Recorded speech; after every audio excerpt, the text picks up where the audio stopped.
चलिए ना, पिछली क्लास में हम लोगों ने हाइब्रिडाइजेशन पे डिस्कशन स्टार्ट कर दिया था और हाइब्रिडाइजेशन पे एक टेबल हम लोग बना रहे थे ना।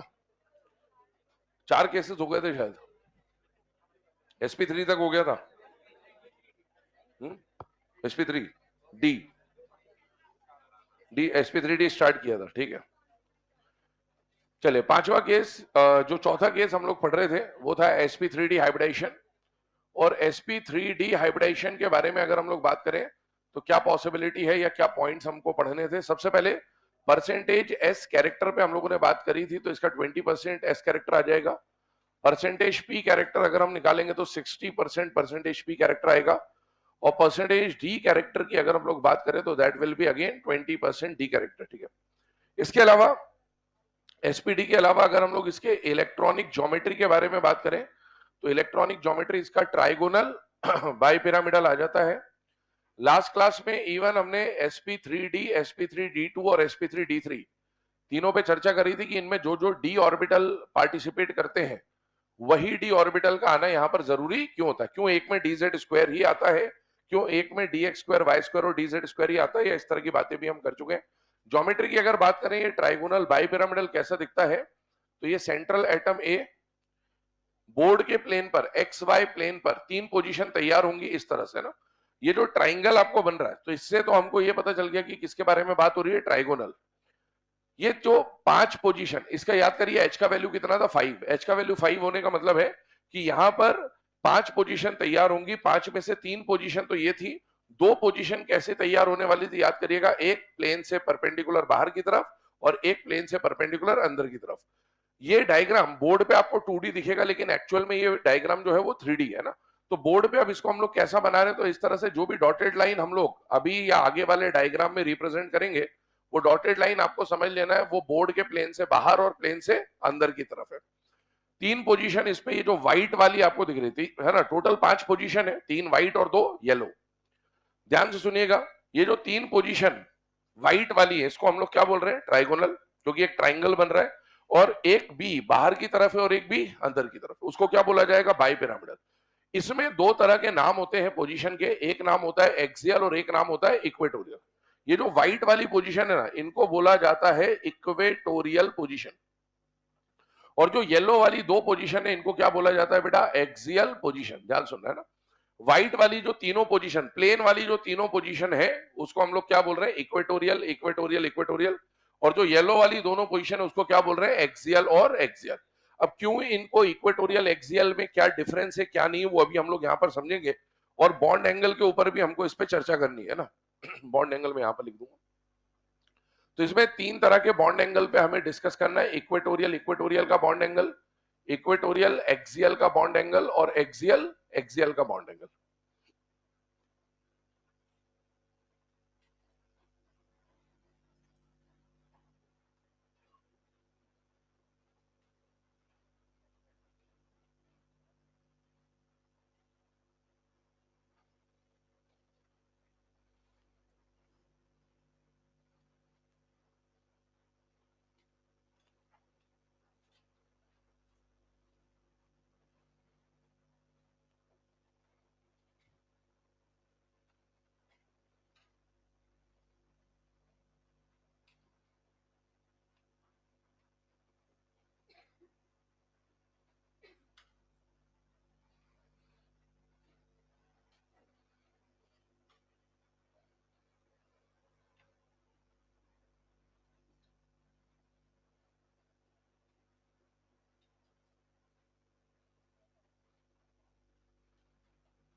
नोट करिए जब तक इसको।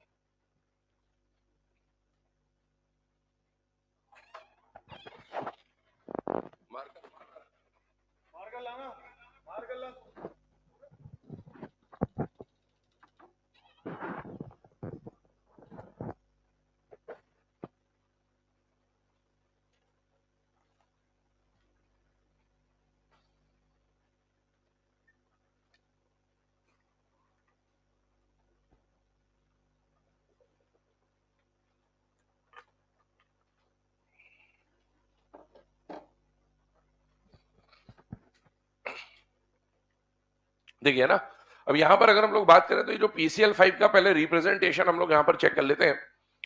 PCl5 में आपको बताया था पिछली क्लास में कि हाइब्रिडाइजेशन निकालने के दो तरीके होते हैं। एक तो होता है number of sigma bond plus number of lone pair, और दूसरा होता है H is equal to half V plus M minus C plus M। अगर हम सिग्मा प्लस लोन पेयर से सॉल्व करें तो फास्फोरस ग्रुप 15 का मेंबर है बेटा, और ग्रुप 15 के वैलेंस शेल में कितने इलेक्ट्रॉन होते हैं? 5। तो फास्फोरस के वैलेंस शेल में 5 इलेक्ट्रॉन है। क्लोरीन जब भी साइड एटम में आएगा कैसा बॉन्ड बनाएगा? सिंगल।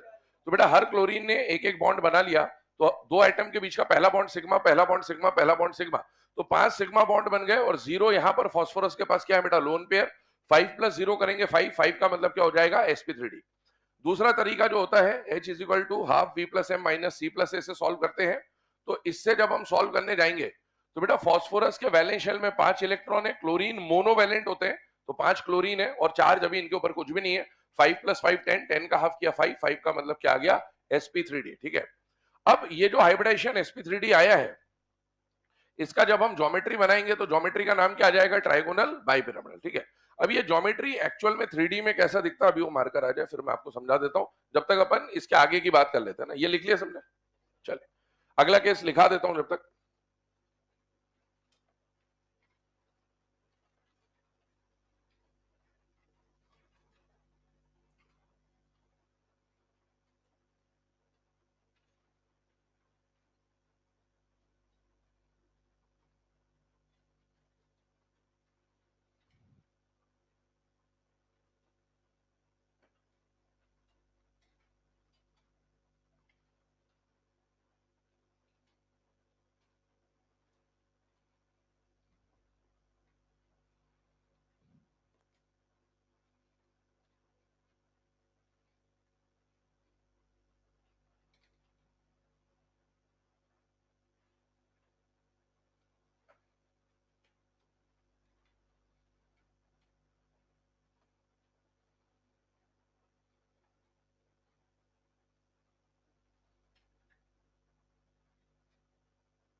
चलिए, है ना, अब यहां पर ध्यान दीजिएगा।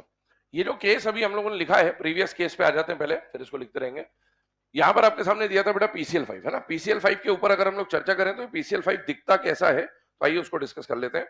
सबसे पहले PCl5 में आपको बोला गया कि ये जो व्हाइट वाली पोजीशन है ना, ये तीन पोजीशन ट्राइगोनल वाली कौन से प्लेन पे बनती है? XY। पिछली क्लास में याद करिएगा तो आपको बताया था ट्राइगोनल बाइपिरामिडल का जो ट्राइंगल बनता है, स्क्वायर बाइपिरामिडल का जो स्क्वायर बनता है, और पेंटागनल बाइपिरामिडल का जो पेंटागन बनता है, ये सारे कौन से प्लेन पे बनते हैं? XY plane. और बचे हुए जो दो पोजीशन होगी, बाइपिरामिडल बाइपिरामिडल बाइपिरामिडल, ये दोनों पोजीशन PZ और DZ स्क्वायर की मदद से बनता है, और ये बनता है out of the plane and inside the plane.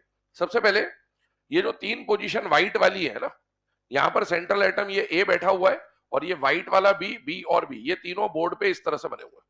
और जो ये येलो वाली पोजीशन आपको दिखाई है, ये एक्चुअल में ऐसा है बेटा, है ना। बोर्ड पे इस तरह से दिखा नहीं सकते, तो ये ऐसी पोजीशन है। अब इसको अगर हम लोग देखें तो ये जो प्लेन है एक्स वाई प्लेन जो है ऐसा ना होके, मान लिया हमने थोड़ी देर के लिए ऐसा मान लिया इसको ना, ताकि देखने में क्लियर रहे। मुझे बताइए क्या ये तीन पोजीशन एक ट्राइंगल बनाती हुई दिख रही कि नहीं दिख रही है? बेटा दिख रही है। और इन तीनों पोजीशन को, ये जो व्हाइट वाली तीनों पोजीशन, इसको हम क्या बोलेंगे? इक्वेटोरियल, इक्वेटोरियल और इक्वेटोरियल। पहली बात, यहां पर बॉन्ड एंगल की जब हम बात करेंगे तो एक एंगल आपको कौन सा मेजर करना है? इक्वेटोरियल और इक्वेटोरियल का। मुझे बताइए इक्वेटोरियल इक्वेटोरियल का एंगल कितना दिख रहा है? 120। कल पिछली क्लास में हम लोगों ने बात करा था, तो ट्राइगोनल प्लेनर नाम की ज्योमेट्री आई थी जिसमें तीन एंगल 120 120 120 के थे। तो इक्वेटोरियल इक्वेटोरियल का एंगल कितना आएगा? 120। इक्वेटोरियल इक्वेटोरियल का एंगल 120 और इक्वेटोरियल इक्वेटोरियल का एंगल 120। तो 120 के कितने एंगल है यहाँ पर? तीन। ये आ गया है ना। इसके बाद इसको अब इस प्लेन पे ले लेते हैं ताकि समझना आसान रहे। ये अपन ने ऐसा ले लिया, तो ये पोजीशन कैसी हो गई? Equatorial equatorial equatorial. ये जो पोजीशन प्लेन से बाहर की तरफ आ रही है इसको हम लोग क्या बोल रहे हैं? एक्सियल। और एक और पोजीशन ऐसी अज्यूम कर लीजिए कि नीचे की तरफ भी ऐसे लगा हुआ है, इसको भी हम लोग क्या बोलेंगे? एक्सियल। अब देखो इस एक्सियल की जो बॉन्ड एंगल है इक्वेटोरियल के साथ, एक्सियल इक्वेटोरियल का एंगल कितने का है? 90। एक्सियल इक्वेटोरियल का एंगल कितने का है? 90। और ये एंगल भी कितने का है? 90। तो एक्सियल और इक्वेटोरियल का एंगल कितने डिग्री का होगा? 90। तीन एंगल तो ऊपर बन गए और तीन ही एंगल नीचे से भी बन जाएंगे इस तरह से ना, इसका इसके साथ, इसका इसके साथ और इसका इसके साथ। तो टोटल कितने एंगल हो गए? 90 डिग्री के 6। अगली बात आ गई, ये जो मतलब जो आपको यहाँ पर ब्लू कलर दिख रहा है और रेड कलर दिख रहा है ना बोर्ड पे, अगर हम बात करें तो येलो से येलो का जो एंगल है, यहाँ पर दोनों कलर्ड मार्कर को आप देख ले, तो ये पोजीशन कौन सी बन रही है? एक्सियल एक्सियल है ना। एक्सियल एक्सियल का बॉन्ड एंगल कितने का आ रहा है? 180 डिग्री। और एक ही एंगल अपने को देखने को मिल रहा है। आपको ये मत बोलना सर इधर से भी एक एंगल है और इधर से भी एक एंगल, एक ही गिनेंगे ना उसको। हाँ, अब आगे बात करें तो ये जो डायग्राम बना है, इस डायग्राम का नाम हमने क्या बोला है? Trigonal bipyramidal. क्यों बोला ट्राइगोनल बाइपिरामिडल? तीनों पॉइंट को ज्वाइन कर दीजिए, क्या ट्राइंगल बन जाएगा? यस। ये ट्राइंगल इस प्लेन पे मान लीजिए ना। अब इसको अपन ने ऊपर की तरफ रखा, इसके पॉइंट को है ना, इसके वर्टेक्स को, इसके पॉइंट को तीनों से ज्वाइन कर दो, इससे भी ज्वाइन कर दो, इससे भी ज्वाइन कर दो और इससे भी ज्वाइन कर दो। एक दो तीन, क्या एक पिरामिड बनता हुआ दिखेगा? यस। तो ट्राइंगल का बेस है, उसके ऊपर एक पिरामिड बन रहा है और नीचे वाले रेड के ढक्कन को भी अगर ये तीनों ब्लैक से ज्वाइन करोगे ना तो नीचे भी एक पिरामिड बनेगा बेटा। तो टोटल ट्राइंगल को बेस मानते हुए उसके ऊपर भी एक पिरामिड बन रहा है और उसके नीचे भी एक पिरामिड बन रहा है, और इसलिए ज्योमेट्री का नाम क्या होता है बेटा? ट्राइगोनल बाइपिरामिड। तो ये तो हमने बात करी बॉन्ड एंगल के बारे में या ज्योमेट्री के नाम के बारे में। अगला पॉइंट आपसे पूछा जाएगा, ये स्ट्रक्चर प्लेनर है या non planar? Non planar clearly दिख रहा है, सारे एटम एक ही प्लेन पे नहीं है। अब अगर ये नॉन प्लेनर है तो बताइए अगला क्वेश्चन यही पूछा जाएगा कि maximum number of atom in the same plane कितने होते हैं? गिन लीजिए आराम से। भैया ये वाला एटम तो आउट ऑफ द प्लेन है, हटा दो इसको। ये वाला एटम इनसाइड द प्लेन है, हटा दो इसको। बाकी सारे एटम किस पे हैं? प्लेन पर। तो एक सेंट्रल एटम और तीन साइड एटम प्लेन पर आएंगे। ये जो व्हाइट वाले सारे पोजीशन दिख रही है आपको ना, 3 बी और 1 ए, ये सारे के सारे किस पे आने वाले बेटा? प्लेन पर। तो maximum atom in the plane यहाँ पर कितने हैं? 4। ठीक, आगे बढ़ जाए इसके बाद। तो अगला केस जो हम लोगों ने डिस्कस किया है वो यहाँ पर आ रहा है sp3d2 हाइब्रिडाइजेशन। आइए इस पर चर्चा चालू करते हैं। sp3d2 हाइब्रिडाइजेशन के लिए मान लीजिए एग्जाम में आपको मॉलिक्यूल दिया गया SF6। अब SF6 में अभी देखो sp3d हाइब्रिडाइजेशन जो अपन ने पढ़ा है ना, ये बहुत इंपॉर्टेंट हाइब्रिडाइजेशन है। इसके बारे में भी कुछ और फैक्ट्स हैं जो अभी आपको नहीं बताए गए हैं, वो फैक्ट हम लोग आगे जाके जैसे जैसे सिलेबस बढ़ेगा डिस्कस करेंगे। खैर आते हैं SF6 पे।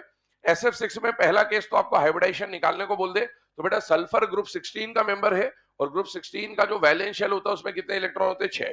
तो इसके आसपास 6 इलेक्ट्रॉन है। फ्लोरीन कैसा बॉन्ड बनाता है बेटा? सिंगल। तो 6 सिग्मा बॉन्ड है, 0 लोन पेयर है। H का वैल्यू कितना आ गया? 6। 6 का मतलब है हाइब्रिडाइजेशन कौन सा हो जाएगा? sp3d2। इसका मतलब है 6 प्योर ऑर्बिटल मिक्सर के अंदर गए और 6 ही नए हाइब्रिड ऑर्बिटल बन के आ गए।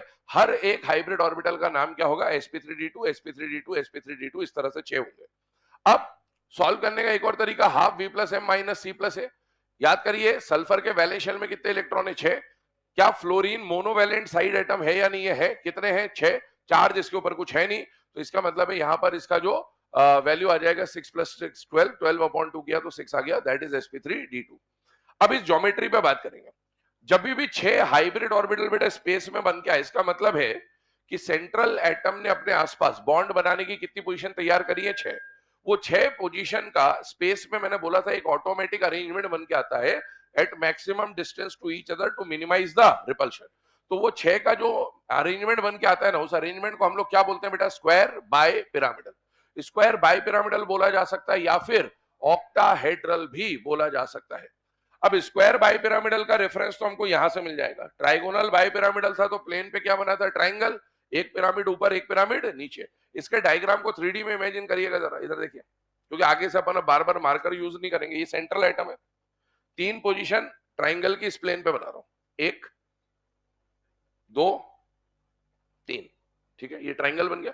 एक इससे ऊपर और एक इससे नीचे, तो 1 2 3, इन तीनों को अगर मैं ज्वाइन करूंगा सेंट्रल एटम को यहां रखते हुए, तो एक ट्राइंगल बन जाएगा।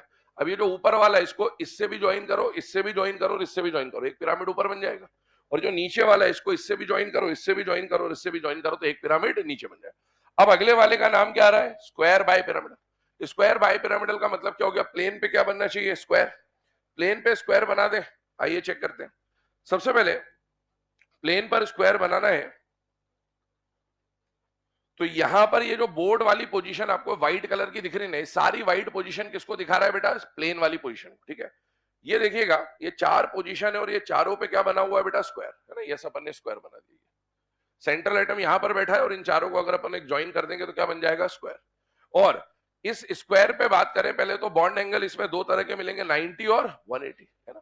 ये 4 जो पोजीशन आपको दिख रही है स्क्वायर वाली, इनका एंगल आपस में कितना कितना है बेटा? 90 90 90 और 90। 90 के कितने एंगल मिल गए? 4, टोटल आएंगे 12, है ना। अभी कितने मिल गए? 4। अब इसको सोचो, ऐसे रख दिया अपन ने। अब एक ये जो येलो वाली पोजीशन है वो इससे बाहर की तरफ है, और एक जो येलो वाली पोजीशन बोर्ड पे दिखाई गई वो इससे अंदर की तरफ है। तो एक स्क्वायर बन रहा है, स्क्वायर को आपने इस प्लेन पे रख दिया, स्क्वायर से एक बाहर की तरफ है और स्क्वायर से एक अंदर की तरफ है। तो प्लेन आपका जो बन गया वो किसका बन गया? स्क्वायर। अब ये जो ऊपर वाली चीज है ना, इसको आप चारों से ज्वाइन कर दो, 1 2 3 4, क्या एक पिरामिड ऊपर बन जाएगा बेटा? यस। और इस वाले नीचे वाले को भी अगर मैं इन चारों से ज्वाइन कर दूं तो क्या एक पिरामिड नीचे भी बन जाएगा? यस। तो स्क्वायर को बेस मानते हुए एक पिरामिड ऊपर और एक पिरामिड नीचे, तो नाम क्या हो जाएगा? Square by pyramidal. पहले तो इस नाम पे चर्चा करी। दूसरी बात यहां पर आती है एक और नाम की, दैट इज ऑक्टाहेड्रल। इसकी ज्योमेट्री को बहुत ध्यान से समझ लेना, क्योंकि आगे जाके जब आप कोऑर्डिनेशन केमिस्ट्री पढ़ेंगे तो आइसोमेरिज्म नाम का एक टॉपिक आएगा और वो इसी के लिए आपको पढ़ना है ना। अगर इसके अगले नाम की बात करें तो अगला नाम कौन सा आ रहा है बेटा? ऑक्टाहेड्रल। याद करिए, पिछली क्लास में एक नाम हम लोगों ने पढ़ा था, टेट्राहेड्रल। टेट्राहेड्रल का मतलब क्या था? 4 फेसेस में, 4 साइड्स में पूरा स्ट्रक्चर हमने क्या कर दिया था? कवर। ऑक्टाहेड्रल होने का मतलब है 8 साइड्स में आप पूरे स्ट्रक्चर को क्या कर देंगे? कवर। 8 साइड में अगर पूरे स्ट्रक्चर को कवर करोगे तो चेक करिएगा, इसको आपने रख रखा है, इस पॉइंट को इससे और इससे ज्वाइन करिएगा ना, इससे और इससे, तो एक ऐसा स्लांटिंग साइड यहां पर बन रहा है ना। इसको इससे और इसको इससे ज्वाइन करिए, 2 1 2, इसको इससे और इससे ज्वाइन करिए 3, इसको पीछे वाले दोनों से ज्वाइन करिए 4, 1 2 3 4, ऐसे 4 नीचे भी बनेंगे, 5 6 7 और 8। पूरा डायग्राम कितने साइड्स में कवर हो जाएगा? 8 में, इसीलिए इसको क्या नाम दिया जाएगा? ऑक्टाहेड्रल। आगे सुनिएगा, ऑक्टाहेड्रल के बाद अगली कहानी आती है बॉन्ड एंगल की। याद करिए, मैंने अभी आपको बताया था कि ये जो प्लेन पर ये जो 4 बी बने हुए हैं व्हाइट वाले, इन सबका बॉन्ड एंगल आपस में कितना है? 90 90 90 और 90। अब ये जो ऊपर वाला ग्रीन आया, इस ग्रीन का इस ब्लैक के साथ, ब्लैक के साथ, ब्लैक के साथ और ब्लू के साथ एंगल कितना बनेगा? 90। तो 4 90 तो पहले से ये थे, 4 90 इसने बना दी, और ऐसे ही 4 90 ये रेड वाला भी बनाएगा उन चारों के साथ। तो टोटल 90 डिग्री के कितने एंगल हो जाएंगे? 12, है ना। तो यहाँ पर 12 एंगल्स कितने के हो जाएंगे? 90 डिग्री के। अब अगली बात आती है 180 की। 180 के यहाँ पर 3 एंगल्स होंगे। 180 के 3 एंगल आपको बोर्ड पे भी दिख सकते हैं आराम से। ये बी से बी वाला जो एंगल है ये 180 है, ये बी से बी का एंगल 180 और ये बी से बी का एंगल भी 180 है। इसको अगर हम ऐसे देखें तो चेक करिएगा, ये वाला एंगल कितने का हो जाएगा? 180। ये वाला एंगल कितने का हो जाएगा? 180। और ये जो बाहर की तरफ है और ये जो अंदर की तरफ है, इसका एंगल भी आपस में कितना है? 180। तो 180 के कितने एंगल मिलेंगे? 3, है ना। अब अगर आपसे कोई पूछे कि इसमें ओवरलैपिंग कौन सी हो रही, तो याद करो, सल्फर का यहाँ पर जो हाइब्रिड ऑर्बिटल आ रहा है व्हाइट वाला, इस हाइब्रिड ऑर्बिटल का नाम क्या है? एस है, एसपी है, क्या है? sp3d2। और फ्लोरीन का अनपेयर्ड इलेक्ट्रॉन किसमें बैठा होता है? पी में। तो इसकी जो ओवरलैपिंग होगी वो कौन सी बनेगी? sp3d2 और p ओवरलैपिंग। इस तरह के नाम आ जाएंगे। फटाफट इसको लिखिए, आगे बढ़ते हैं। अच्छा, अगेन इसमें भी वो बात बता दो मुझे, प्लेनर नॉन प्लेनर वाला डिस्कशन कर लेते हैं। क्या ये स्ट्रक्चर प्लेनर है या नॉन प्लेनर है? नॉन प्लेनर है, क्लियरली समझ में आ रहा है, क्योंकि ये तो जो 4 पोजीशन है वो तो प्लेन पर है, पर ये ऊपर वाला प्लेन से बाहर है और ये प्लेन से अंदर है। अच्छा, एक बात और समझना इसमें ना, क्योंकि ये मैंने आपको बोला आगे काम आएगा, तो एक पॉइंट और बता देता हूं, ध्यान रखिएगा। इधर देखो, ये जो 4 पोजीशन अभी अपन ने बनाई प्लेन पर, एक पोजीशन प्लेन से बाहर और एक पोजीशन प्लेन से अंदर।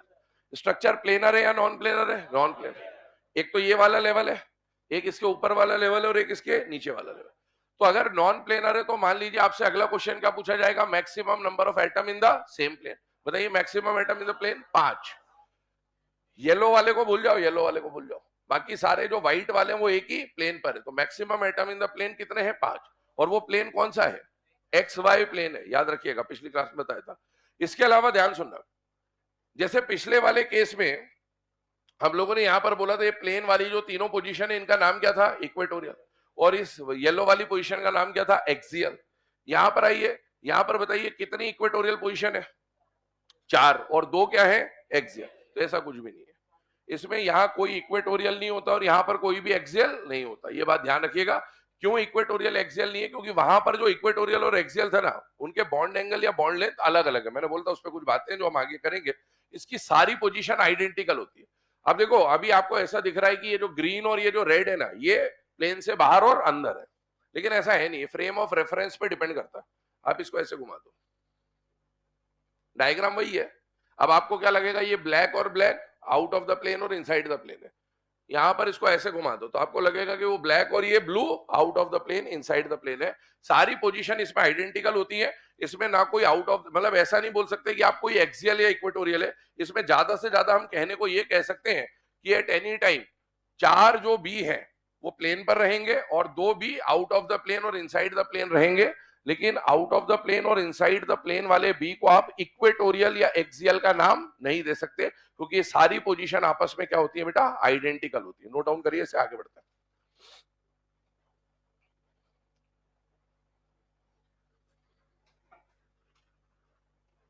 इसमें पार्टिसिपेट करने वाले दोनों डी का नाम क्या क्या था? कौन कौन से डी थे? डी जेड स्क्वायर और d x square minus y square. ठीक है, बहुत बढ़िया। चलो फटाफट लिखो इसको, आगे बढ़ते हैं अगले वाले केस पे। वैसे तो इनकी ज्योमेट्री पे पिछली क्लास में भी हमने डिस्कशन कर रखा है, लेकिन वही प्लेनर नॉन प्लेनर एक बार चेक कर ले रहे हैं।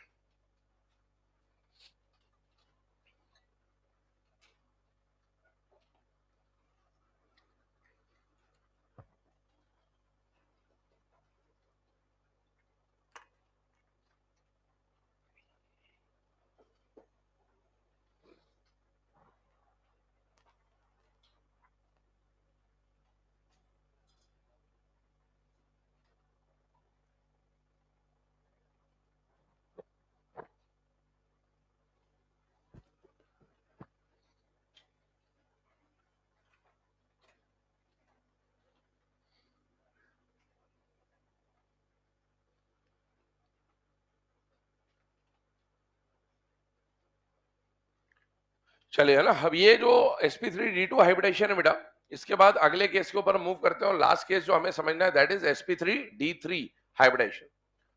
sp3d3 हाइब्रिडेशन पे अगर हम लोग चर्चा करें तो क्या पॉसिबिलिटी बनती है, चेक करिएगा।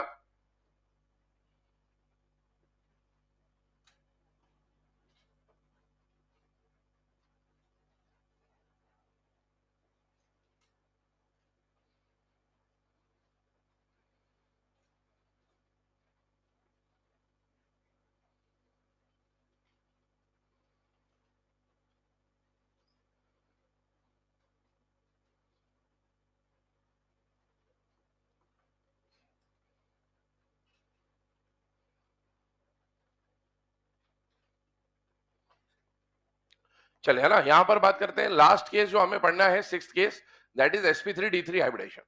sp3d3 हाइब्रिडेशन का मतलब है h का वैल्यू कितना आना चाहिए? 7, है ना। एक s, 3 p और 3 d, टोटल 7 प्योर ऑर्बिटल जब मिक्सर में जाएंगे तो 7 ही नए हाइब्रिड ऑर्बिटल बनेंगे। यहां पर जो 7 हाइब्रिड ऑर्बिटल बनेंगे, इसकी कहानी स्टार्ट करते हैं इसके मॉलिक्यूल के साथ। मान लीजिए आपको एग्जाम में जो मॉलिक्यूल दिया गया वो क्या दिया गया बेटा? IF7, है ना। और बहुत इंपॉर्टेंट मॉलिक्यूल है, बार बार फ्रीक्वेंटली आपको देखने को मिल भी जाता है, और sp3d3 के लिए मेनली यही एग्जांपल डिस्कस किया जाता है, IF7। हमारे सिलेबस में एक टाइप ऑफ कंपाउंड का नाम आएगा जिसका नाम होता है inter halogen compound. Inter halogen compound क्या होते हैं? जब कोई एक हेलोजन किसी दूसरे हेलोजन के साथ बॉन्ड बना लेता है तो उसे बोला जाता है इंटर हेलोजन। आयोडीन भी एक हेलोजन है, फ्लोरीन भी एक हेलोजन है।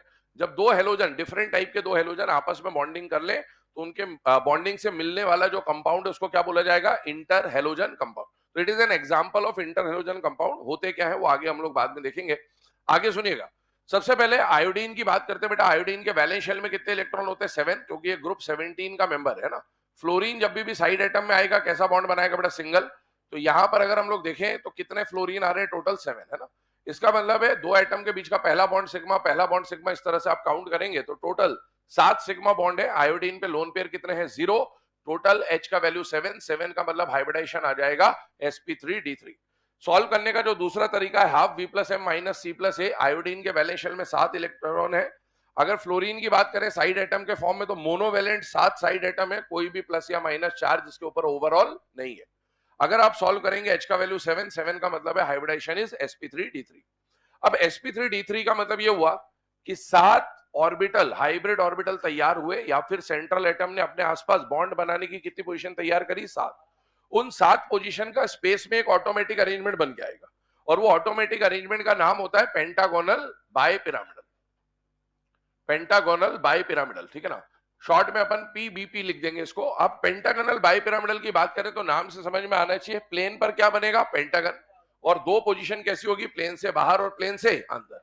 अब बोर्ड पे अगर हम पेंटागन बना रहे हैं तो ध्यान सुनना, मान लीजिए आपने सेंट्रल एटम ए लिया, शेप में पेंटागन है क्या? है क्या साइड में? अच्छा, वाह, कुछ तो काम का है। चलो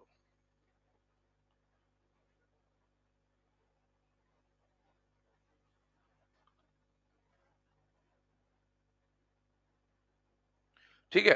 अब यहां पर देखिएगा, अगर हम बात करें, मान लीजिए ये हमने लिखा, ठीक है ना, ये पेंटागन अपन ने बना दिया। अब पेंटागन की बात करें तो पेंटागन में ये जो पेंटागन हम लोग ड्रॉ कर रहे हैं this is a regular pentagon. पहली बात ये ध्यान रखना, आप जब बोर्ड पे ये जो डायग्राम बन रहा है कॉपी में बनाओगे ना, ऐसे मत बनाना।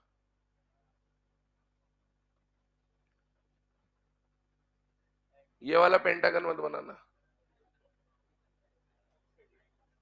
ये 90 डिग्री है। रेगुलर पेंटागन बन रहे हैं 72 डिग्री वाला, ठीक है। अब बोर्ड में क्या होगा, वहां पर एग्जाम में आपको कुछ क्वेश्चन बना के दे दिया और वहां पर जैसे बोर्ड पे अपन ये डायग्राम बना रहे हैं, वहां पर एग्जाम में आपको मान लो पेंटागनल बाइपिरामिडल के दो डायग्राम बना के दे दिए, ये भी पेंटागन बना दिया, वो भी बना दिया, ऑल ऑफ दिस भी बना दिया, अपने तो सब बराबर ही है ना। ध्यान रखिएगा रेगुलर पेंटागन बन रहा है ना, 72 डिग्री, थोड़ा सा बेंड बनेगा। इसके बाद अगर अपन देखें जो 5 पोजीशन तैयार हुई है ना, ये पांचों पोजीशन जो प्लेन पर तैयार हुई है इनकी मदद से क्या बन गया बेटा? एक पेंटागन, है ना। और ये सारी पोजीशन एक ही प्लेन पर है। टोटल 360 डिग्री जो है प्लेन का, उसको आपने, है ना, 5 एंगल में डिवाइड किया तो हर एक एंगल कितने का आएगा बेटा? 72 डिग्री का। 360 डिवाइडेड बाय 5। और इसके कितने एंगल बनेंगे? यहाँ पर 5 एंगल बनेंगे ना। ये टोटल 5 एंगल होंगे, 72 72 72 72 72 आइडेंटिकल है। और ये सारी की सारी पोजीशन जो है ना, ये क्या कहलाएगी बेटा? इक्वेटोरियल पोजीशन, जैसे इससे पहले हमने sp3d में देखा था। इसके अलावा दो पोजीशन इस पे जो बाई पिरामिडल वाली है वो कैसी बनेगी? एक बनेगी प्लेन से बाहर और एक बनेगा प्लेन से अंदर। तो पेंटागन का बेस मानते हुए ये जो बाहर वाली पोजीशन है इसको अगर मैं पांचों से ज्वाइन करूंगा तो एक पिरामिड ऊपर बनेगा और अंदर भी एक पिरामिड बनेगा, तो नाम बन जाएगा पेंटागनल बाई पिरामिडल। लेकिन बोर्ड पे अपने को उसको ऐसे ही दिखाना पड़ेगा, तो बोर्ड पे अपन ने यहां भी एक बी बना दिया, यहां पर भी एक बी बना दिया, इसका नाम बन गया पेंटागोनल बाई पिरामिडल, ठीक है। अब आगे की बात समझते हैं। ये जो ज्योमेट्री बनाई है इसमें व्हाइट वाली पोजीशन इक्वेटोरियल है और जो ये ग्रीन वाली पोजीशन है ये एक्सियल है। इससे पहले जो हमने sp3d पढ़ा था वहां पर भी हमने एक्सियल इक्वेटोरियल यूज किया था। अभी हमने पढ़ा sp3d2, इसमें हमने एक्सियल और इक्वेटोरियल यूज नहीं किया क्योंकि इसकी सारी पोजीशन आइडेंटिकल है। लेकिन sp3d और sp3d3, इसमें ये जो पोजीशन अपन इक्वेटोरियल एक्सियल लिख रहे हैं ये सारी सेम नहीं होती, इसमें बॉन्ड लेंथ का डिफरेंस होता है जो अभी हम थोड़ी देर के बाद आगे पढ़ेंगे। बट हाँ, ये इसीलिए इक्वेटोरियल और एक्सियल बोला जाता है। अब यहां पर बात आती है कि देखिए इक्वेटोरियल, इक्वेटोरियल का एंगल कितने का दिख रहा है? 72। इक्वेटोरियल एक्सियल 90 का एंगल है और एक्सियल, एक्सियल का एंगल कितने का आएगा? 180। अब आपसे पूछा जाएगा कि कौन से कितने एंगल है, तो वो 5 एंगल है, ये 10 एंगल और ये एक ही एंगल है। अब कैसे होता है ये, तो आइए इसको 3D में एक बार इमेजिन कर लेते हैं कि ये स्ट्रक्चर एक्चुअल में दिखता कैसे। पेंटागन की जब हम बात कर रहे हैं तो ये कुछ ऐसा है बेटा ना, ये जो जितनी भी व्हाइट कलर की पोजीशन है वो मान लीजिए ये आपका एक क्या बन गया, पेंटागन। रेगुलर समझ लीजिएगा, थोड़ा सा एंगल सबके बराबर है, ये इस तरह का कुछ बनेगा पेंटागन, ठीक है। अब ये पेंटागन की जो पांचों पोजीशन आपको दिख रही है ना, इन पांचों पोजीशन को अपन क्या बोल रहे हैं बेटा, इक्वेटोरियल, इक्वेटोरियल, इक्वेटोरियल और इक्वेटोरियल। तो equatorial, equatorial, equatorial, equatorial, equatorial angle देखिएगा 360 डिग्री को आपने कितने एंगल में डिवाइड कर दिया, 5। तो ये एंगल भी इक्वेटोरियल, इक्वेटोरियल का 72, 72, 72, 72 और 72।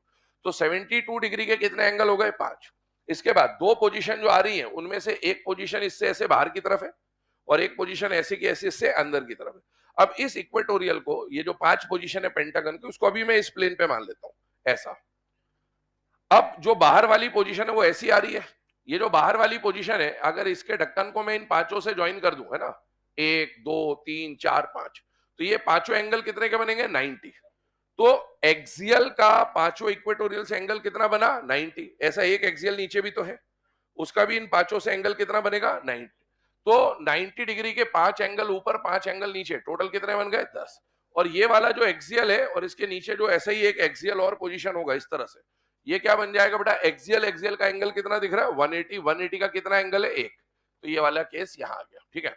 अगली बात ये आती है कि इस स्ट्रक्चर को अगर आप देखें तो ये स्ट्रक्चर प्लेनर है या नॉन प्लेनर है बेटा, नॉन प्लेनर। कितने लेवल है इसमें, 3। एक तो ये वाला प्लेन, ये पांचों जिसपे है, एक ऊपर वाला प्लेन और एक नीचे वाला प्लेन। अब क्योंकि ये नॉन प्लेनर है तो क्वेश्चन वही पूछा जाएगा, maximum number of atom in the same plane. तो ये ऊपर वाला हटा दो, नीचे वाला हटा दो, maximum atom in the plane 6। 5 तो साइड एटम और एक सेंटर है। ये सारे ए जो व्हाइट कलर से लिखे हैं इनको हम लोग क्या बोल रहे हैं बेटा, यहाँ पर ये सब एक ही प्लेन पर है, मैक्सिमम एटम वाला प्लेन यही। प्लेन बहुत सारे हो सकते हैं, ध्यान सुनना, बात को समझिएगा। जैसे मान लो ये रखा मैंने इसको और इसको ऐसे। अब प्लेन तो सामने से जो ये वाला प्लेन है, ये भी तो एक प्लेन है। इस प्लेन पे कितने एटम आ रहे हैं, गिन लो जरा।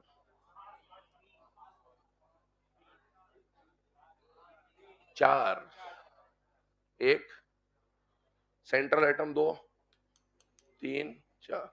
सामने वाले प्लेन पे देखो आराम से, सामने वाले प्लेन पे कितने आ रहे हैं, 4। पर आपसे अभी मैंने क्वेश्चन में क्या पूछा है, maximum number of atom in the same plane. और मैक्सिमम एटम वाला प्लेन ये वाला है, 6 वाला। तो प्लेन तो बहुत सारे हैं ना, मतलब 2 एटम वाला भी प्लेन हो सकता है, 3 वाला भी हो सकता है, 4 वाला भी हो सकता है, 5 वाला भी हो सकता है, 6 वाला भी हो सकता है। लेकिन 6 से ज्यादा वाला प्लेन यहां पर नहीं होगा। तो maximum atom in the plane यहां पर कितने हैं बेटा, 6 है ना, नोट कर लीजिए इसको।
अभी यहाँ पर ये जितने भी केसेस हम लोगों ने पढ़े हैं ये विदाउट लोन पेयर वाले केसेस हैं और ये रेगुलर ज्योमेट्री को, आइडियल ज्योमेट्री को रिप्रेजेंट कर रहे हैं कि आइडियली इनके साथ क्या क्या होना चाहिए था।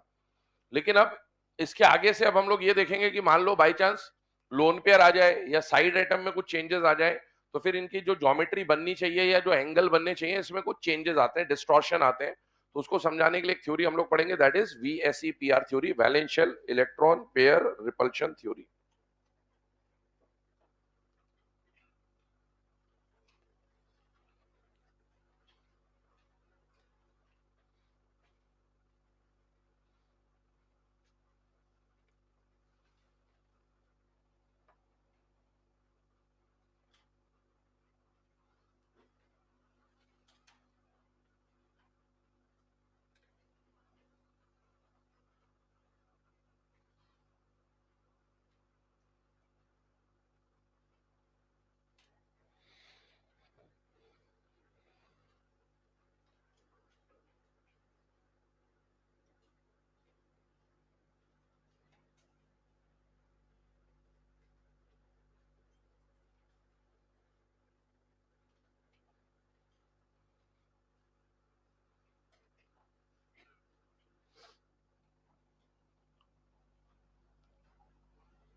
लगने दे बेटा,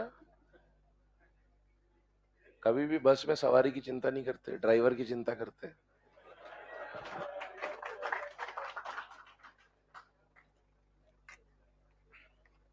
कंफर्ट में ड्राइवर को होना चाहिए, सवारी डिस्कंफर्ट में चलती है, तो ड्राइवर डिस्कंफर्ट में आ गया तो फिर क्या होगा? उसको ठंड लग रही हो दूसरी जगह बैठ जाएगा उधर कोने में, पर मेरे पास ऑप्शन नहीं है ना। चलो, यहां पर अगर हम लोग बात करें तो कंडीशन क्या है, ध्यान सुनना। अभी तक हम लोगों ने कितने हाइब्रिडेशन पढ़े? 6 टाइप के। पहला हाइब्रिडेशन कौन सा है? एसपी। अब इसको एक बार रिकॉल कर लीजिए, क्योंकि अब आगे हम लोग वीएससी पे आर पढ़ेंगे तो हमें दिमाग में क्लियर होना चाहिए। क्या आपको बताया था मैंने कि एच का वैल्यू मिनिमम क्या होना चाहिए? 2, क्योंकि मिक्सिंग आप कराओगे तो कम से कम 2 ऑर्बिटल को मिक्स होना पड़ेगा। तो एच का वैल्यू हमारे पास 2 से लेकर कहां तक है? 7 तक, ठीक है। एच का वैल्यू 2 जब भी आएगा, इसका मतलब हाइब्रिडेशन कौन सा होगा? एसपी। और एसपी की आइडियल जो ज्योमेट्री होनी चाहिए, जिसको इलेक्ट्रॉनिक ज्योमेट्री बोला गया है, उसका नाम क्या होगा? लीनियर। उसका बॉन्ड एंगल आइडियली कितने का होना चाहिए? 180 डिग्री, ठीक है, ये क्लियर है।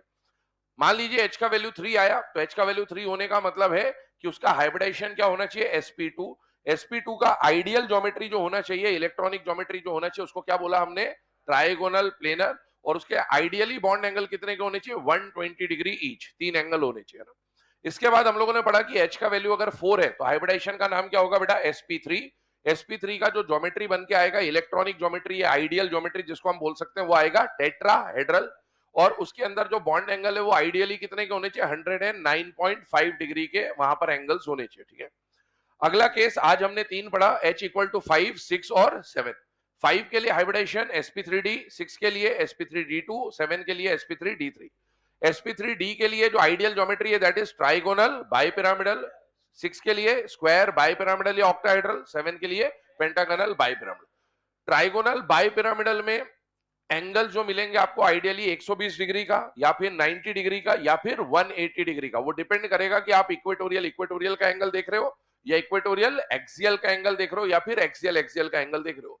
इसके बाद sp3d2 में स्क्वायर बाइपिरामिडल में 2 तरह के एंगल आपको देखने को मिलेंगे, 90 डिग्री और 180 डिग्री। ये आइडियल केस था। और इसके बाद अभी लास्ट जो हम लोगों ने देखा sp3d3 में आपको 3 तरह के एंगल देखने को मिलेंगे, आइडियली 72 डिग्री, 90 डिग्री और 180 डिग्री, डिपेंडिंग ऑन इक्वेटोरियल लिया या एक्सियल लिया। sp3d और sp3d3 है ना, इन दोनों में इक्वेटोरियल और एक्सियल नाम का यूज किया जाएगा। लेकिन इन दोनों के बीच में जो sp3d2 आया है, उसमें कोई भी इक्वेटोरियल या एक्सियल पोजीशन नहीं होती है, क्योंकि मैंने आपको घुमा फिरा के फ्रेम ऑफ रेफरेंस में दिखाया था कि वो सारी पोजीशन एक दूसरे से आइडेंटिकल होती है।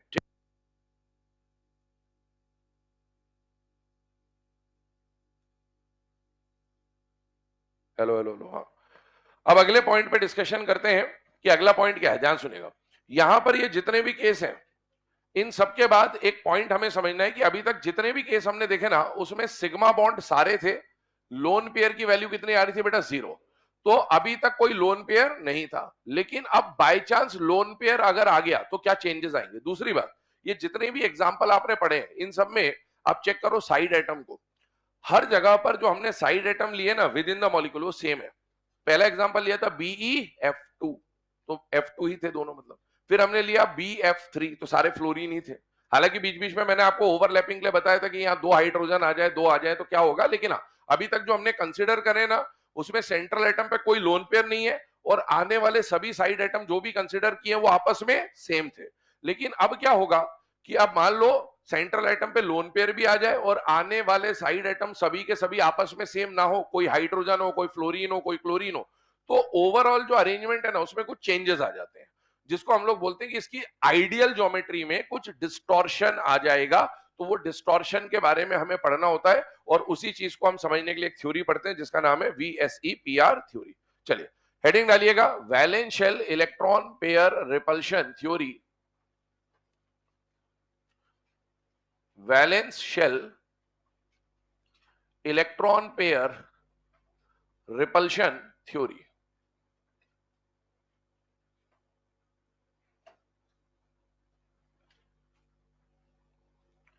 Valence shell electron pair repulsion theory.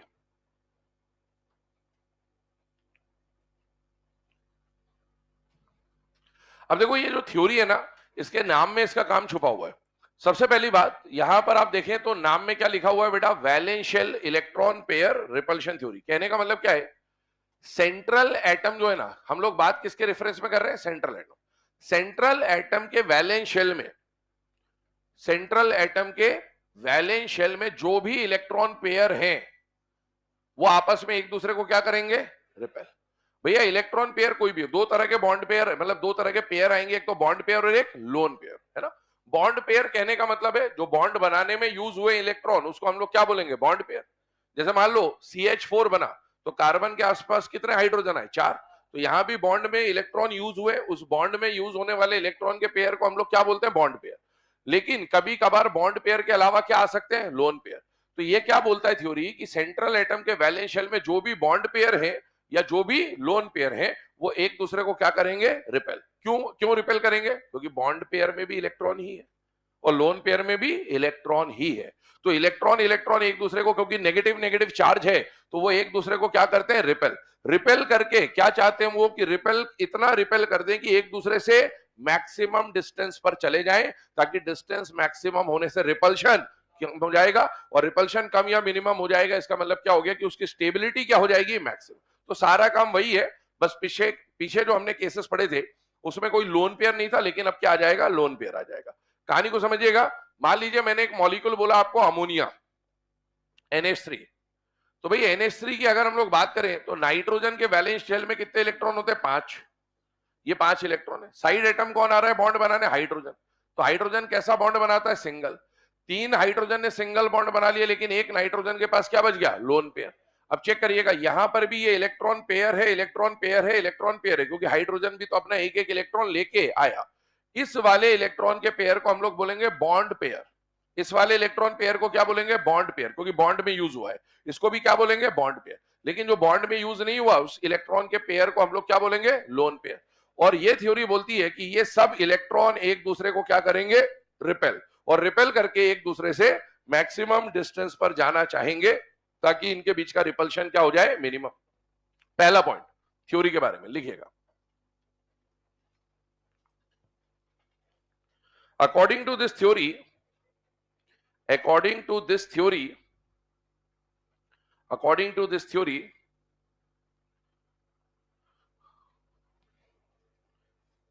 the geometry of a molecule, the geometry of a molecule depends upon, geometry of a molecule depends upon the electron pairs,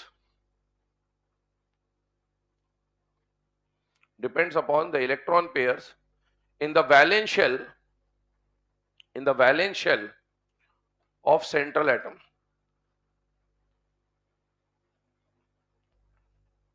है ना, ब्रैकेट में लिखना इलेक्ट्रॉन पेयर, है ना, dash करके लिखें bond pair और lone pair. Electron pair का मतलब यहां पर क्या है, बॉन्ड पेयर और लोन पेयर, कुछ भी हो सकता है। अब देखो इधर ध्यान सुनना है ना, मीनिंग समझना बात का। सेंट्रल एटम के वैलेंस शेल के इलेक्ट्रॉन पेयर पर डिपेंड कर रहा है, ध्यान सुनना। इसका मतलब ये मत सोचना कि इन 5 इलेक्ट्रॉन पर डिपेंड कर रहा है, नहीं। ये इलेक्ट्रॉन भी अब सेंट्रल एटम के वैलेंस शेल का हिस्सा बन चुका है, क्योंकि बॉन्डिंग में ये ओवरलैपिंग में आया है। ओवरलैपिंग में आया तो ये इलेक्ट्रॉन इसमें भी गिना जाएगा और ये इलेक्ट्रॉन इसमें भी गिना जाएगा। मतलब इन पूरे इलेक्ट्रॉन के पेयर्स के ऊपर किसी भी मॉलिक्यूल की ज्योमेट्री क्या करेगी बेटा, निर्भर कर रही होगी कि उसकी ज्योमेट्री क्या बन के आएगी। अगला पॉइंट लिखिएगा, the electron pairs, the electron pairs try to remain, the electron pairs try to remain as far apart as possible, the electron pairs try to remain as far apart as possible, एक दूसरे से maximum distance पर रहना चाहते हैं, as far apart as possible, so as to minimize, so as to minimize the repulsion between them,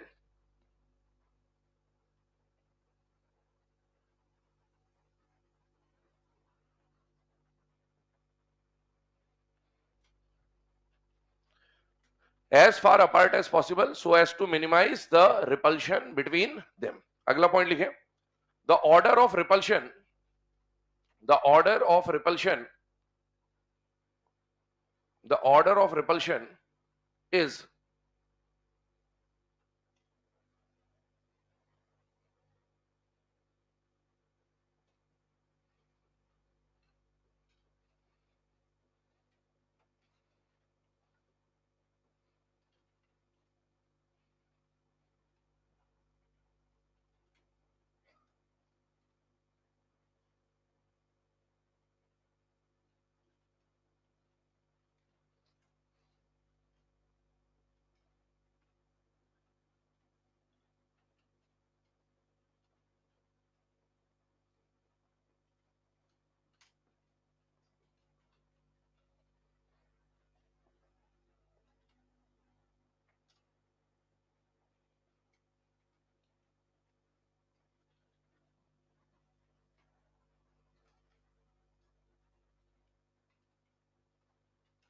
ये दो order आपके सामने लिखे हुए हैं, इन दोनों ऑर्डर्स को नोट डाउन कर लीजिए। इनमें से फर्स्ट वाला जो ऑर्डर है उस पर स्टार मार्क कर लेंगे, मेनली वही पूछा जाएगा आपसे। सेकंड वाला जो ऑर्डर है ये तो हम लोग जब बॉन्ड एंगल्स पढ़ रहे होंगे कंपैरिजन तब काम में आएगा हमें। मेनली जिस रिपल्शन के बारे में अभी हम लोग पढ़ने वाले हैं वो फर्स्ट वाला रिपल्शन है, lone pair lone pair lone pair bond pair and bond pair bond pair. ये जो रिपल्शन का ऑर्डर आपके सामने लिखा है ध्यान से देखिएगा। हमने बोला कि सेंट्रल एटम के वैलेंस शेल में जब भी मॉलिक्यूल बन रहा होगा तो वहां पर दो तरह के इलेक्ट्रॉन पेयर आ सकते हैं, एक तो आ सकता है बॉन्ड पेयर और एक आ सकता है बेटा लोन पेयर। लेकिन अगर आप देखें तो यहाँ पर रिपल्शन का एक ऑर्डर लिखा हुआ है कि सबसे ज्यादा रिपल्शन कहां पर लगेगा, लोन पेयर के बीच में।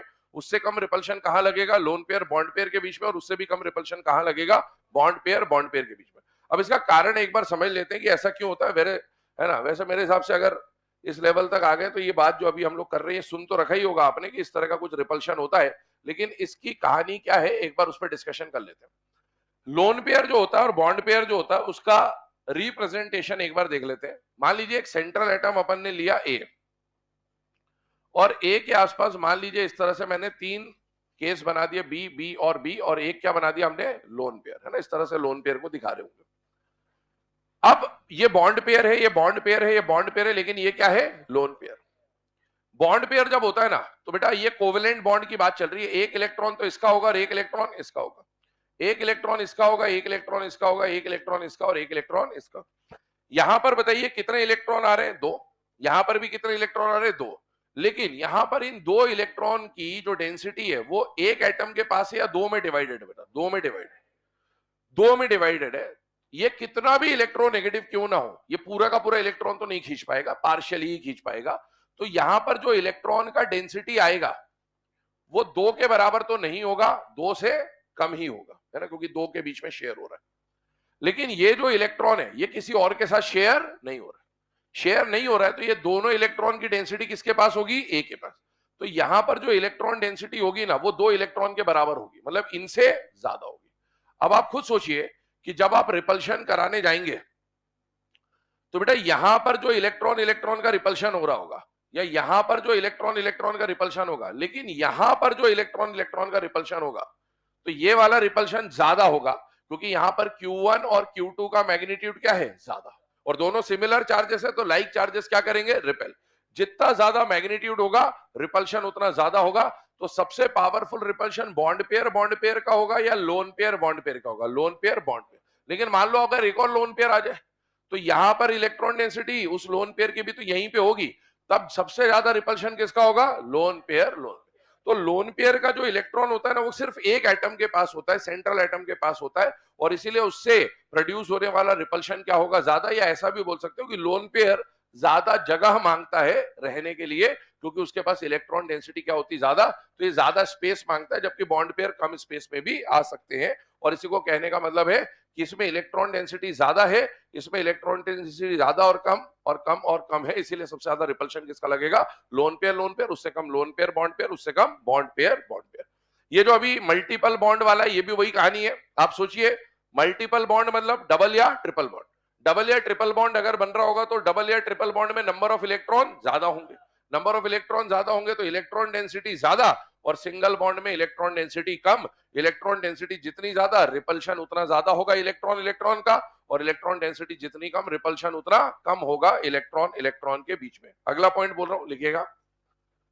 एनसीईआरटी में एक स्टेटमेंट दिया हुआ है, ध्यान सुनना, यहां पर पहले बता ही देता हूं आपको, फिर उस पर डिस्कशन करते हैं।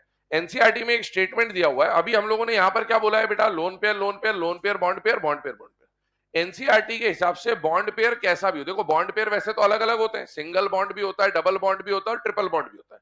लेकिन एनसीईआरटी ने जो बोल रखा है या इस थ्योरी को जब समझाया गया तो उसमें सिर्फ बॉन्ड पेयर रिपल्शन को काउंट किया। मैंने बोला ये तो हम आगे यूज करेंगे ना, बॉन्ड पेयर को रिपल्शन को काउंट करने का मतलब क्या हुआ, मान लीजिए अभी ये जो डायग्राम बना था ऐसा बना था, और ये कैसा बॉन्ड था, सिंगल सिंगल और सिंगल। तो अभी इसका रिपल्शन हमने देखा, इसको हम क्या बोल रहे थे, बॉन्ड पेयर रिपल्शन। इसको क्या बोल रहे थे, बॉन्ड पेयर रिपल्शन। इसको क्या बोल रहे थे, loan pair bond pair repulsion. लेकिन अब एक और बात है, मान लीजिए यहां पर मल्टीपल बॉन्ड होता, कैसा बॉन्ड होता, मल्टीपल। अभी भी ये बॉन्ड पेयर रिपल्शन ही है। तो हम जब इस थ्योरी पे बात करते हैं ना तो हम सिर्फ बॉन्ड पेयर लिखते हैं, बॉन्ड पेयर में ये रिप्रेजेंट नहीं करते कि सिंगल बॉन्ड है या डबल बॉन्ड है या ट्रिपल बॉन्ड है। मान लो यहां पर सिंगल बॉन्ड का रिपल्शन होता और यहां पर डबल बॉन्ड और डबल बॉन्ड का रिपल्शन होता, तो बेटा ये रिपल्शन इसके मुकाबले वो रिपल्शन ज्यादा होगा। भैया ये वाला बॉन्ड पेयर का रिपल्शन देख लो और ये वाले बॉन्ड पेयर का रिपल्शन देख लो, तो ये पावरफुल होगा क्योंकि यहां पर इलेक्ट्रॉन की डेंसिटी ज्यादा होगी। लेकिन अब एनसीईआरटी या ये थ्योरी जो है ना, वो क्या बोलता है कि हमें तो सिर्फ बॉन्ड पेयर रिपल्शन काउंट करना है, चाहे वो सिंगल सिंगल बॉन्ड हो, चाहे वो मल्टीपल बॉन्ड हो, उसको बोला क्या जाएगा, बॉन्ड पेयर रिपल्शन। लेकिन हकीकत में क्या वो जो रिपल्शन है और ये जो रिपल्शन है, दोनों बॉन्ड पेयर का रिपल्शन सेम होगा या अलग अलग होगा? अलग। क्या ये वाला रिपल्शन ज्यादा होगा या कम होगा? ज्यादा। तो एक पॉइंट हमको समझना है कि जो मल्टीपल बॉन्ड है ना, मल्टीपल बॉन्ड को इस थ्योरी में हम लोग ट्रीट करेंगे as a super single bond pair या इलेक्ट्रॉन पेयर। मतलब उसको मानना तो सिंगल बॉन्ड की तरह ही है, लेकिन उस सिंगल बॉन्ड और इस सिंगल बॉन्ड को, इसको मान लिया आपने, सिंगल बॉन्ड मान लिया थोड़ी देर के लिए ना, आपने इसको सिंगल बॉन्ड मान लिया क्योंकि बॉन्ड पेयर रिपल्शन काउंट करना है। लेकिन क्या वो सिंगल बॉन्ड और ये सिंगल बॉन्ड दोनों सेम होंगे, अलग अलग होंगे? अलग अलग। तो इस वाले सिंगल बॉन्ड को, जो मल्टीपल बॉन्ड को आप सिंगल बॉन्ड की तरह ट्रीट कर रहे हैं, उसे हम लोग सिंगल बॉन्ड नाम बोल के क्या बोल देंगे? Super single electron pair. एक होता है मैन, एक होता है सुपरमैन। वैसे एक होता है इलेक्ट्रॉन पेयर या सिंगल बॉन्ड पेयर और एक होता है सुपर सिंगल बॉन्ड पेयर या सुपर सिंगल इलेक्ट्रॉन पेयर। तो मल्टीपल बॉन्ड को सिंगल बॉन्ड की तरह ट्रीट किया जाएगा, लेकिन उसे एक्चुअल में हम सिंगल बॉन्ड ना बोल के क्या बोलेंगे? Super single. उससे हमको खुद ही समझ में आ जाएगा कि भैया इसमें जो रिपल्शन है वो सिंगल बॉन्ड के मुकाबले क्या है? ज्यादा। अगला पॉइंट जो है लिख लीजिएगा, multiple bonds will be treated as multiple bonds will be treated as super single multiple bonds will be treated as super single electron pair। Super single electron pair बोल दे, सुपर सिंगल बॉन्ड पेयर बोल दे, बात एक ही है, super single electron pair. ठीक है, तो ये कहानी अपने को क्लियर होनी चाहिए। इस तरह की कुछ बातें एनसीईआरटी या हम लोग बोले तो वीएससीपीआर थ्योरी के बारे में लिखी हुई है। अब चलिए इसको आगे बढ़ाते हैं। ये सारी बातें लिखने के बाद हमें अब वो केसेस डिस्कस करने हैं जहां पर सेंट्रल एटम के ऊपर क्या आ रहा होगा बेटा? लोन पेयर, और साइड एटम वगैरह सब कुछ चेंज हो रहा होगा। तो एक पूरा टेबल बनाएंगे अब हम लोग यहाँ पर। अब टेबल जो बन रहा है, पहले इसके कॉलम बन जान दीजिएगा आराम से, इत्मीनान से, और उसी हिसाब से जब मैं एक बार टेबल बना के भर दूं पूरा, फिर आप बनाइएगा, ताकि आपको एक बार स्पेस की पता चल जाए कि कितनी कितनी बातें लिखनी है ना। ये ध्यान रखिएगा। पता चला आपने एक कॉलम बड़ा बना दिया, छोटा बना दिया, फिर पूरा पेज बर्बाद हो जाएगा।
निवेदन है लिखने के बाद ही लिखिएगा, वरना अभी भी आप पछताएंगे बाद में। ठीक है, सिर्फ कॉलम देख के ना लिखें। अभी मेरे पास बोर्ड पे जितनी जगह है, मैंने उतने के हिसाब से कॉलम बनाए हैं।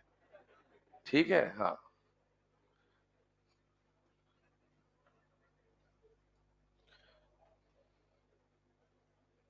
चलिए आइए ना, यहां पर हम लोग डिस्कशन स्टार्ट कर रहे हैं। ये कुछ केसेस आपके सामने लिखे ना, टेबल सॉल्व करने के वही दो तरीके, या तो समझ लीजिए, नहीं तो रटने के अलावा कोई ऑप्शन नहीं होगा आपके पास, ठीक है। 3D में इमेजिन कर सकते हैं, इमेजिन हो जाएगा तो आगे आने वाले टॉपिक भी सिंपल हो जाएंगे।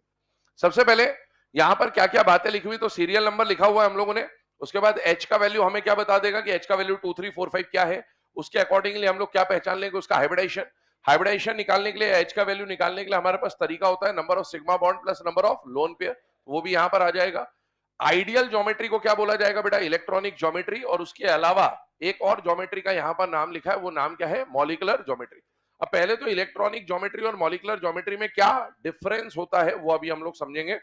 फिर अगला लिखा है बॉन्ड एंगल, और फिर क्या लिखा है, एग्जांपल। ये एग्जांपल वाला जो कॉलम है, यहां पर हम बहुत सारी चीजें एग्जांपल के अलावा भी लिख रहे होंगे, जैसे कि planar, non planar, maximum atom in the plane कितने हैं, क्या है क्या नहीं है, वो सब चीजें यहीं पे आएगा, ठीक है। अभी देखो, पहले इलेक्ट्रॉनिक और मॉलिक्यूलर ज्योमेट्री पे बात कर रहा हूं, ध्यान से सुनना और समझना। ज्योमेट्री जो है,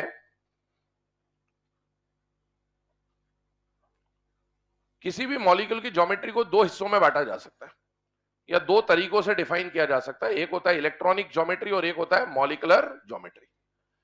अब इन दोनों में डिफरेंस क्या है, पहले उसको समझते हैं और फिर आगे बढ़ते हैं कि इसको और क्या क्या नाम से पुकारा जा सकता है। एक एग्जांपल,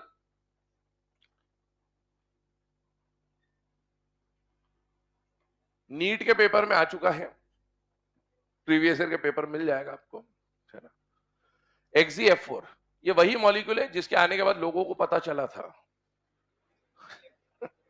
ठीक है, कि ऐसा कुछ होता है, ठीक, ध्यान रखें। फिर कुछ लोगों को पता था पहले से ही, पर बहुत कुछ को बाद में ही पता चला, है ना। अब अगर XeF4 की बात करें तो XeF4 की कहानी क्या थी, ध्यान सुनेगा। अगर आप इसका हाइब्रिडाइजेशन निकालने जाते हैं तो क्या क्या चीजें आ रही होंगी आपके सामने, वो समझते हैं। जेनॉन के वैलेंस शेल में कितने इलेक्ट्रॉन होते हैं बेटा, 8, है ना। ग्रुप 18 का मेंबर है, वैलेंस शेल में कितने इलेक्ट्रॉन है, 8। साइड एटम कौन आ रहा है, फ्लोरीन। फ्लोरीन कैसा बॉन्ड बनाता है, सिंगल, तो 1 2 3 और 4। अगर आप देखें तो दो एटम के बीच का पहला बॉन्ड सिग्मा, ये क्या है, लोन पेयर। ये क्या है, लोन पेयर। दो इलेक्ट्रॉन के ग्रुप को क्या बोलेंगे, पेयर। यहां पर अगर आप देखें सिग्मा बॉन्ड कितने बन रहे, 4, लोन पेयर कितने आ रहे हैं, 2। एच का वैल्यू कितना हो जाएगा, 6, और 6 का मतलब हाइब्रिडाइजेशन कौन सा हो जाएगा, sp3d2। यहां तक तो अपन ने ऐसे सॉल्व कर लिया, ठीक है। Half v plus M minus C plus A से भी सॉल्व कर सकते थे, बट अभी वो सब करेंगे, तो अभी बस देखते जाइए। sp3d2, sp3d2 अगर आ गया तो बेटा सेंट्रल एटम ने अपने आसपास बॉन्ड बनाने की कितनी पोजीशन तैयार करी, 6। उन 6 का स्पेस में एक ऑटोमेटिक अरेंजमेंट बन के आएगा, और उस ऑटोमेटिक अरेंजमेंट का नाम क्या होता है बेटा, स्क्वायर बाय पिरामिडल या फिर ऑक्टाहेड्रल। उसे बोला जाएगा स्क्वायर बाय पिरामिडल या फिर ऑक्टाहेड्रल, ठीक है ना, ये नाम हो जाएगा। लेकिन अगर स्क्वायर बाय पिरामिडल या ऑक्टाहेड्रल बन के आ रहा है, तो इसका मतलब यह हुआ कि जेनॉन ने अपने आसपास 6 पोजीशन तैयार करी। उन 6 पोजीशन में से 4 पोजीशन तो स्क्वायर के फॉर्म में है, और 2 पोजीशन प्लेन से बाहर और अंदर पिरामिड के फॉर्म में। तो पहले वो 4 पोजीशन बना देते हैं जो प्लेन पर है, ये स्क्वायर बना दिया अपन ने, और एक पोजीशन इस प्लेन से बाहर है और एक पोजीशन इस प्लेन से अंदर है। उस बाय पिरामिडल को हम लोग बोर्ड पे कुछ इस तरह से रिप्रेजेंट कर देते हैं, ये बन गया स्क्वायर बाय पिरामिडल। ये हाइब्रिडाइजेशन इतना ही होता है। मैंने आपको पहले बोला था, हाइब्रिडाइजेशन में इलेक्ट्रॉन की जरूरत नहीं होती, सिर्फ डब्बों की जरूरत होती है। उसने 6 डब्बे बना के अरेंज कर दिया। अब उसने देखा कि मैंने डब्बे तो बना दिए 6, बॉन्ड बनाने के लिए कितने साइड एटम आए, 4। तो अब 6 में से 4 ही जगहों पर तो फ्लोरीन आ सकता है, 2 बची हुई जगहों पर कौन जाएगा, लोन पेयर। अब इसका अरेंजमेंट कैसा क्या होता है वो सब बाद में समझेंगे क्यों ऐसा होता है। मान लीजिए फ्लोरीन यहां आ गया, यहां आ गया, यहां आ गया और यहां आ गया। क्या फ्लोरीन वो चारों जो स्क्वायर वाली पोजीशन है उस पर आ गया कि नहीं आ गया, आ गया। और ये जो ब्लू कलर की पोजीशन है, ये तो प्लेन से बाहर और प्लेन से अंदर है। यहां पर कौन आ गया, लोन पेयर। और यहां पर भी कौन आ गया, लोन पेयर, क्योंकि 4 बॉन्ड पेयर थे आपके पास, और 2 जो बची हुई पोजीशन है उसमें किसको आना था, लोन पेयर को। अब इसमें 2 पॉइंट आता है। पहला, इसका जो आइडियल ज्योमेट्री है, जिसको हम लोग क्या बोलते हैं, इलेक्ट्रॉनिक ज्योमेट्री। जब भी sp3d2 होगा, हमें तो इन 6 का अरेंजमेंट देखना है। इन 6 के अरेंजमेंट को हमने क्या नाम दिया, स्क्वायर बाय पिरामिडल या फिर ऑक्टाहेड्रल। और एक नाम आएगा मॉलिक्यूलर ज्योमेट्री। मॉलिक्यूलर ज्योमेट्री में हम लोग इसका नाम लिखते हैं स्क्वायर प्लेनर। अब ये दोनों में डिफरेंस समझना है। इलेक्ट्रॉनिक ज्योमेट्री, ध्यान से सुनना, इलेक्ट्रॉनिक ज्योमेट्री, क्या नाम में इलेक्ट्रॉन का मेंशन है या नहीं है? तो ऐसी ज्योमेट्री जो किसकी ज्योमेट्री हो? इलेक्ट्रॉन्स की। इलेक्ट्रॉनिक ज्योमेट्री का मतलब होता है अरेंजमेंट ऑफ इलेक्ट्रॉन या इलेक्ट्रॉन पेयर्स। अब इलेक्ट्रॉन पेयर में हर कुछ आ जाएगा, बॉन्ड पेयर भी आ जाएगा और लोन पेयर भी आ जाएगा, क्योंकि इलेक्ट्रॉन तो बॉन्ड पेयर में भी है और इलेक्ट्रॉन तो लोन पेयर में भी है। अब चेक करिए, क्या इस जेनॉन और फ्लोरीन के बॉन्ड में यहां पर ये इलेक्ट्रॉन पेयर होगा या नहीं होगा? बेटा होगा। यहां पर भी ये इलेक्ट्रॉन पेयर होगा, यहां पर भी ये इलेक्ट्रॉन पेयर होगा और यहां पर भी ये इलेक्ट्रॉन पेयर होगा। तो बेटा ये भी इलेक्ट्रॉन पेयर है, ये भी इलेक्ट्रॉन पेयर है, इलेक्ट्रॉन है, इलेक्ट्रॉन है और ये भी इलेक्ट्रॉन है। अगर सिर्फ मैं इलेक्ट्रॉन इलेक्ट्रॉन का अरेंजमेंट देखूं, एटम भूल जाइए, सेंट्रल एटम के पास इलेक्ट्रॉन इलेक्ट्रॉन इलेक्ट्रॉन इलेक्ट्रॉन, तो इन इलेक्ट्रॉन ने क्या बना दिया? स्क्वायर। और इस इलेक्ट्रॉन और इस इलेक्ट्रॉन ने क्या बना दिया? Bipyramidal. मतलब नाम क्या बन गया? Square bipyramidal. तो इलेक्ट्रॉन की ज्योमेट्री का मतलब यह है कि आपने जो आइडियल ज्योमेट्री पढ़ी होती है ना, कि भैया 6 का अरेंजमेंट क्या होके आना चाहिए, उसी आइडियल अरेंजमेंट को हम लोग क्या बोलते हैं? Electronic geometry. मतलब आपने सिर्फ हाइब्रिडाइजेशन देखा और जो उसकी ज्योमेट्री अभी तक हम लोगों ने पढ़ी है वही उसकी इलेक्ट्रॉनिक ज्योमेट्री होगी, क्योंकि या तो इसमें 6 जो जगह बनी है, या तो 6 के 6 में बॉन्ड पेयर आएगा, या तो 6 के 6 पे लोन पेयर आएगा, या किसी पे बॉन्ड पेयर और किसी पे लोन पेयर आएगा, पर आएगा तो इलेक्ट्रॉन ही। तो इलेक्ट्रॉन का अरेंजमेंट तो हमेशा ही क्या बनेगा बेटा? Square bipyramidal. तो इलेक्ट्रॉनिक ज्योमेट्री का मतलब है अरेंजमेंट ऑफ इलेक्ट्रॉन, जिसमें बॉन्ड पेयर लोन पेयर सब आएंगे। तो इसीलिए sp का हमेशा लीनियर ही आंसर आएगा, sp2 का हमेशा ट्राइगोनल प्लेनर, sp3 का हमेशा टेट्राहेड्रल, वो आइडियल ही होता है। मॉलिक्यूलर ज्योमेट्री का मतलब होता है arrangement of atoms in a molecule, है ना। मॉलिक्यूलर ज्योमेट्री मतलब मॉलिक्यूल के अंदर जो एटम्स प्रेजेंट है उनका अरेंजमेंट। हमें इलेक्ट्रॉन का अरेंजमेंट नहीं देखना इस बार, एटम्स का अरेंजमेंट देखना है। अब अगर आप एटम्स का अरेंजमेंट देखो तो इलेक्ट्रॉन को भूल जाइए, सिर्फ एटम पे फोकस करिएगा।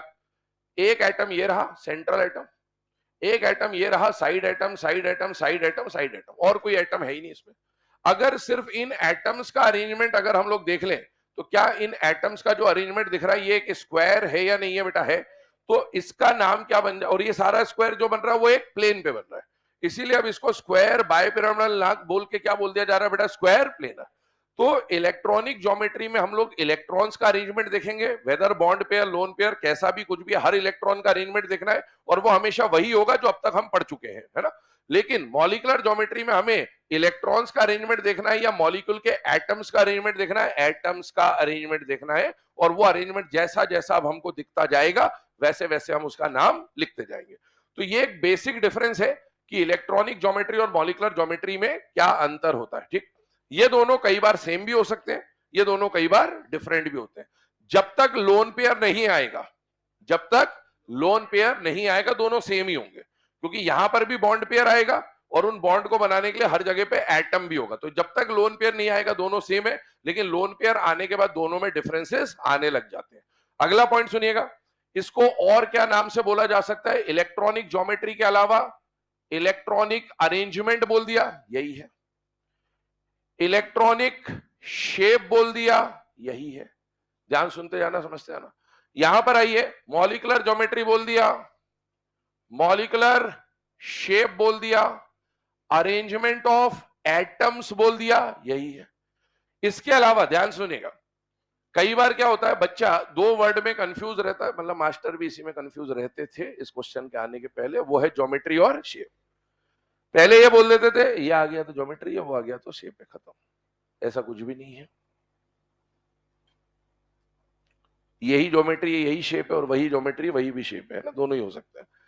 अगर हमने यहां देखो इलेक्ट्रॉनिक शेप लिखा, वहां मॉलिक्यूलर शेप लिखा, डिफरेंस क्या है? अब मान लो अभी आपको एग्जाम में क्वेश्चन आता कि ये जो XeF4 है, XeF4 के लिए बताइए इलेक्ट्रॉनिक ज्योमेट्री क्या है, तो आप क्या बोलते हैं? Square by pyramid. चलो एक काम करो, लिख लो इसको, लिख लो फटाफट लिखो।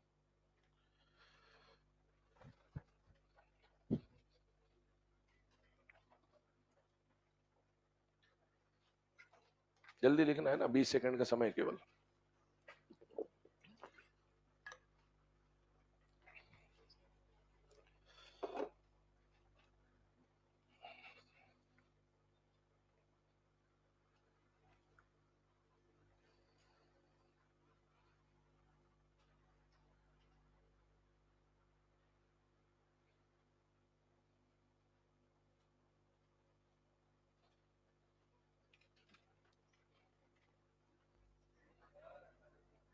हो गए बेटा, 25 सेकंड हो गए।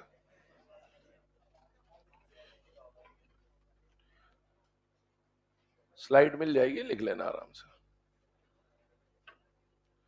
आप लोगों के लिए तो व्यवस्था है ही सारी।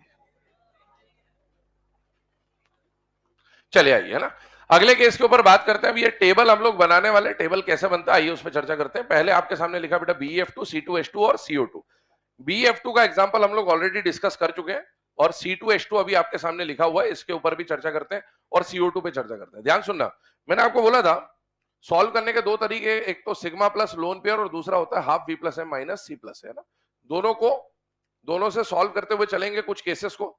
यहां पर बताइए, पहले BeF2 पे बात करें तो सेंट्रल एटम कौन है बेटा? बेरिलियम। बेरिलियम के वैलेंस शेल में कितने इलेक्ट्रॉन होते हैं? 2। क्लोरीन फ्लोरीन जो भी आए मोनोवैलेंट है, टोटल 4, 4 का हाफ किया 2। H का वैल्यू क्या आ गया? 2। H का वैल्यू 2 आने का मतलब ये है कि इसका हाइब्रिडाइजेशन कौन सा हो जाएगा? sp।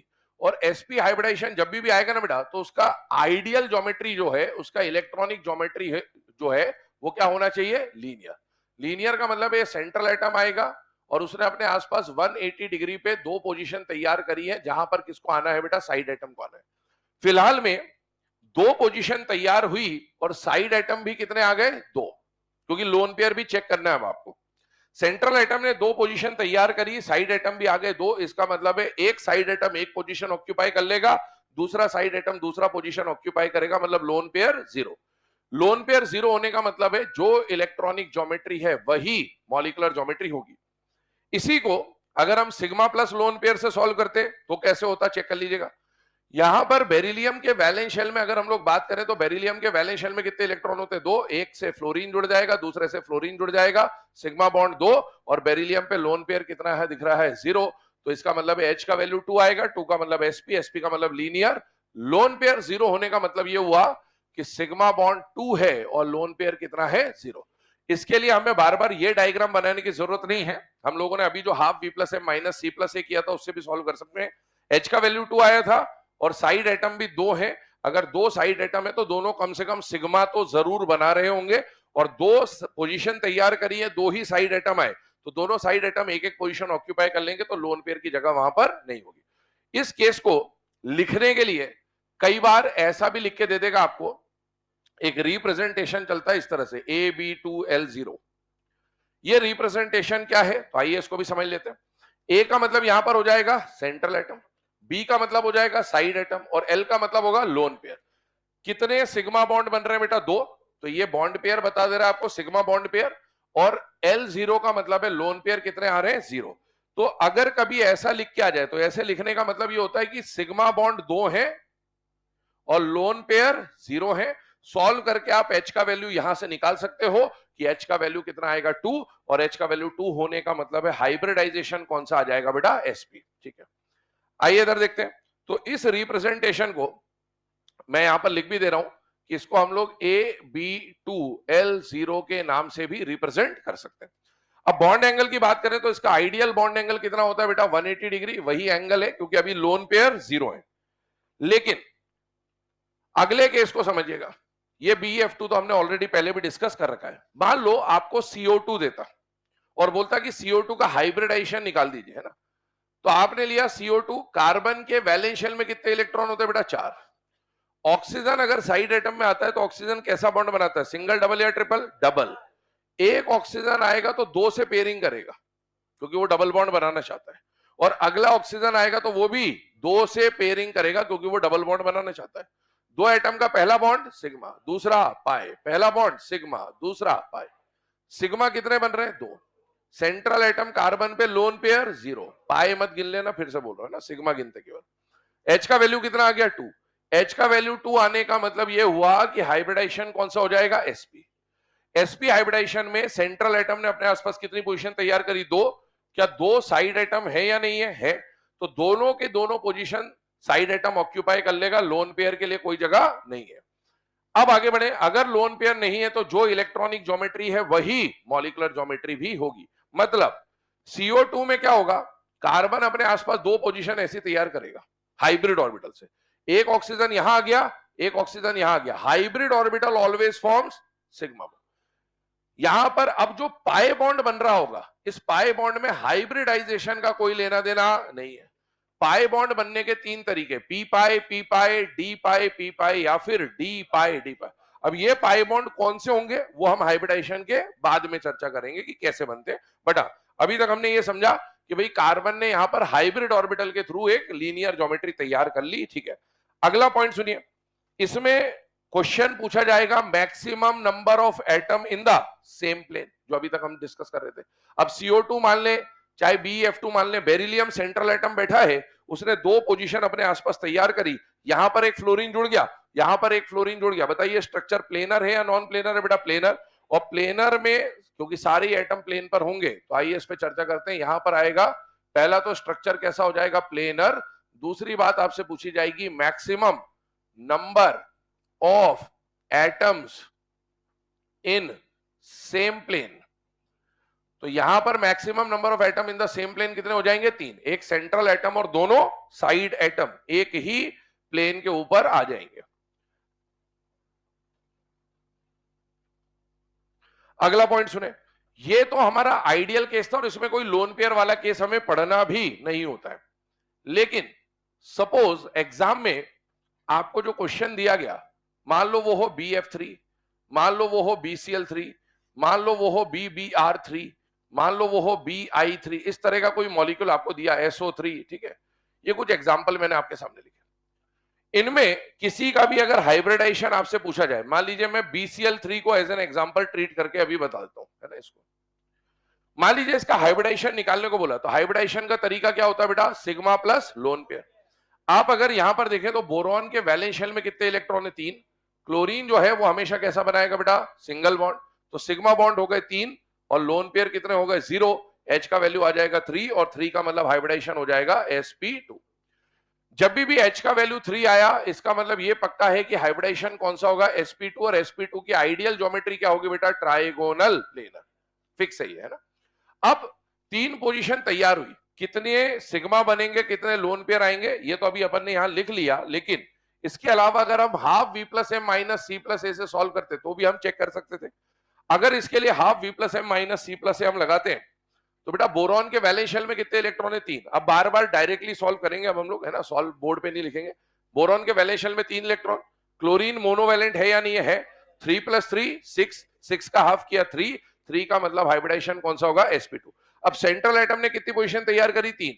क्या तीन साइड एटम आ रहे? तीन साइड एटम आ रहे हैं, तो एक side atom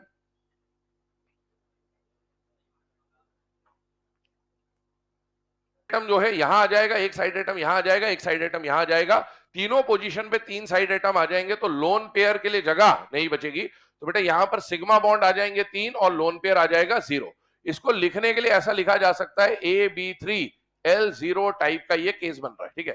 3 sigma bond 0 lone pair. अगली बात सुनिए, क्योंकि लोन पेयर 0 है तो जो इलेक्ट्रॉनिक ज्योमेट्री है वही क्या हो जाएगी बेटा? Molecular geometry.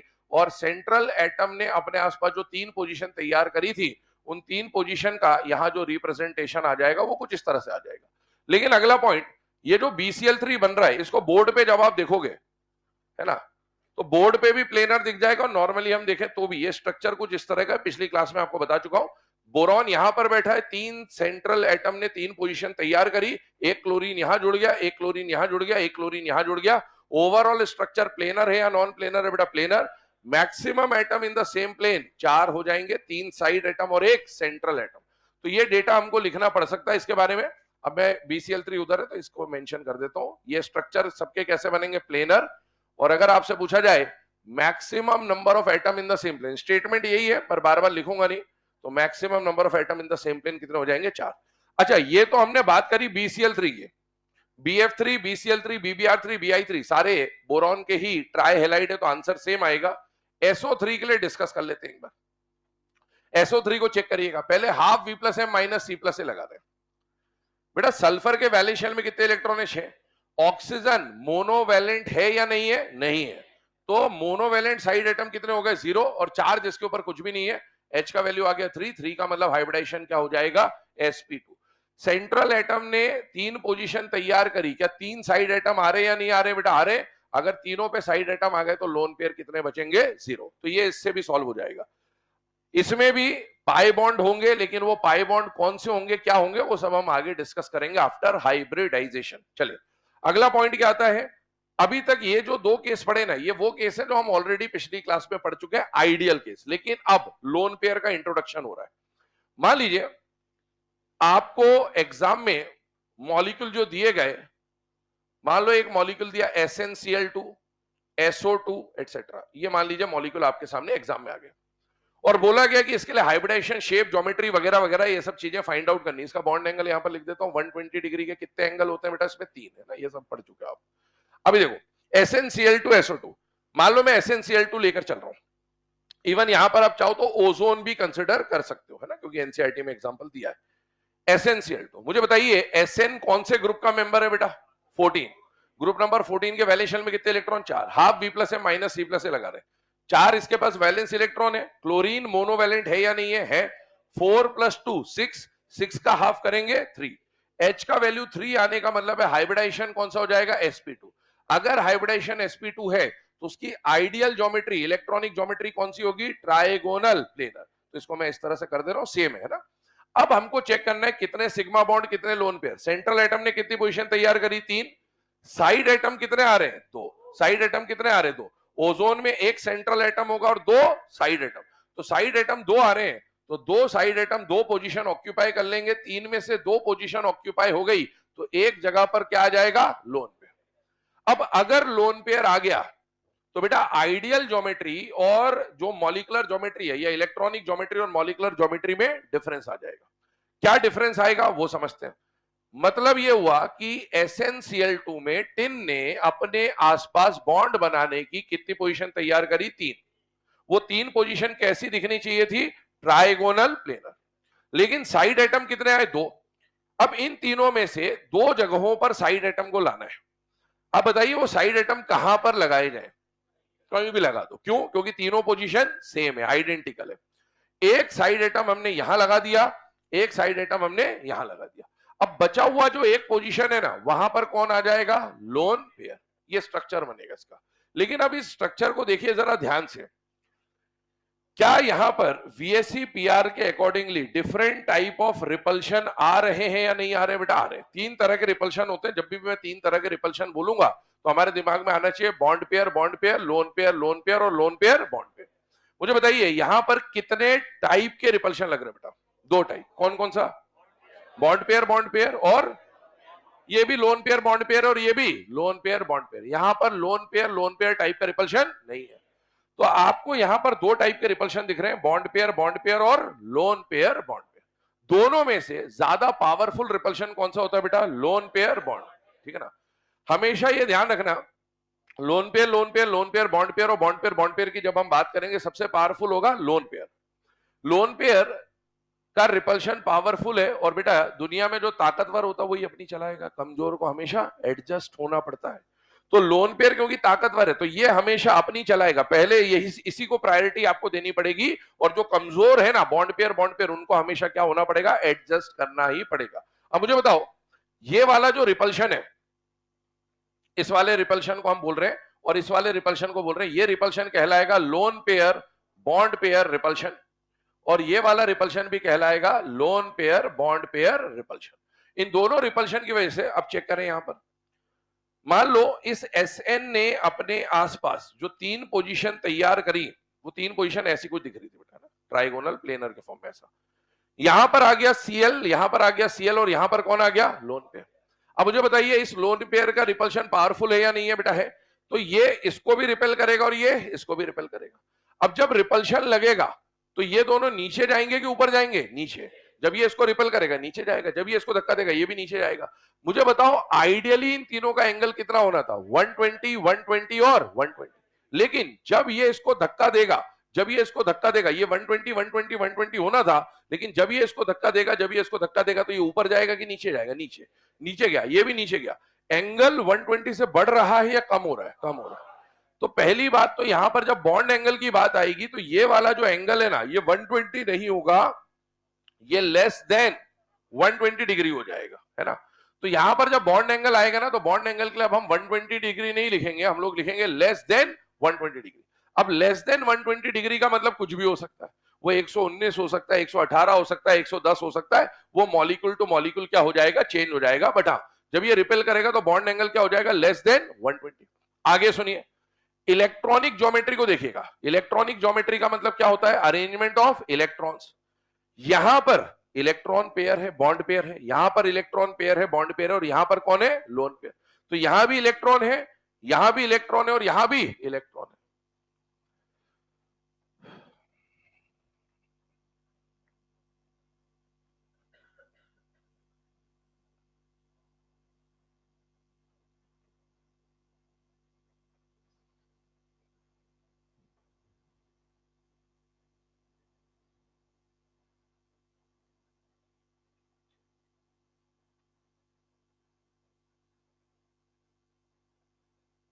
लिख लो फटाफट। इसको नाम क्या क्या दिया गया, वी शेप बोल देते हैं, बेंड शेप बोल देते हैं, और एंगुलर बोल देते हैं। क्यों बोल देते हैं, एक बार देख लेना बस। यहां पर ये ऐसा है, आपने अब अगर मॉलिकुलर ज्योमेट्री देखना है तो आप किसको देखोगे, अरेंजमेंट ऑफ एटम्स को। यहां पर कौन है, एसएन, यहां कौन है, सीएल, यहां कौन है, सीएल, यहां कौन है, लोन पेयर। इसको हटा दो, क्योंकि हमें अरेंजमेंट ऑफ सिर्फ एटम देखना है। एटम का अरेंजमेंट, एटम का अरेंजमेंट, एटम का अरेंजमेंट ये बन जाएगा। अगर आप ऊपर के लोन पेयर को हटा देते तो ये कौन सा शेप बन जाएगा, वी शेप, एंगुलर शेप, या फिर इसको क्या बोल सकते हैं, बेंड शेप। नोट कर लो इसको, है ना। इसमें से जो पहला वाला हाइब्रिडाइजेशन है, फर्स्ट वाला, इस केस को ये भी लिख लेना, AB2L1, इसको लिख सकते हैं। ये वाला जो केस है एसपी हाइब्रिडाइजेशन, एसपी हाइब्रिडाइजेशन का एक नाम और एनसीईआरटी में लिखा हुआ है, उसको बोला जाता है डायगोनल हाइब्रिडाइजेशन। तो ये नाम मेंशन जरूर कर लेना कि एसपी हाइब्रिडाइजेशन को डायगोनल हाइब्रिडाइजेशन भी बोलते हैं। डायगोनल इसलिए बोलते हैं क्योंकि उसका बॉन्ड एंगल कितना होता है, 180 डिग्री, है ना। 180 डिग्री डायगोनल का जो एंगल होता है वो इतना ही होता है। तो SP hybridisation is also known as diagonal hybridisation.